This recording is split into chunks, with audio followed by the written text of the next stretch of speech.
رسول اللہ صلی اللہ علیہ وآلہ وسلم سیدہ شباب اہل الجنہ الحسن والحسین رضی اللہ عنہما۔ محترم حضرات، یہ عاشورہ کا دن ہر سال آ کر ہم کو اس بات کی یاد دہانی کرتا ہے کہ ہم کو حضرت امام حسین رضی اللہ عنہ کی سیرت معلوم کرنا چاہیے کہ آپ کے کام کیا تھے، کیا کیا کام کیے آپ نے، اور جو کام آپ نے کیے ہیں وہ ہم کو کرنا چاہیے۔ امام حسین رضی اللہ تعالیٰ عنہ کو اپنے لیے نمونہ بنائے اور انہوں نے جو کام کیے وہ کام کرنے کی کوشش کریں،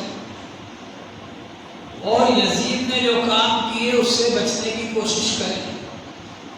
حضرت امام حسین رضی اللہ عنہ نے جو اتنی بڑی قربانی دی وہ صرف یزید نام کے آدمی کی وجہ سے نہیں دی، بلکہ اس کے کرتوتوں کی وجہ سے قربانی دی آپ نے۔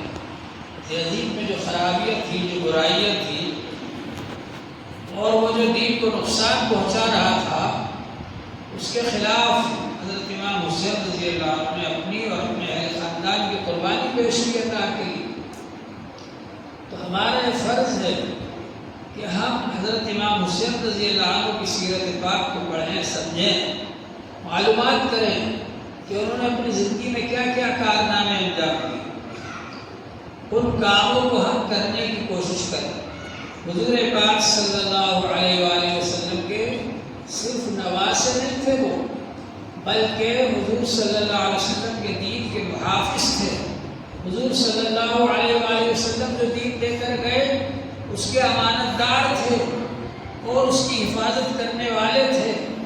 اس پر خود بھی عمل کیا انہوں نے، دوسروں کو بھی سکھایا، عمل کر کے بتلایا، اور یہ پیغام دیا کہ ہم کو حضرت امام حسین رضی اللہ عنہ کے طریقے کے مطابق عمل کرنا چاہیے اور یزید کے طریقوں سے بچنا چاہیے۔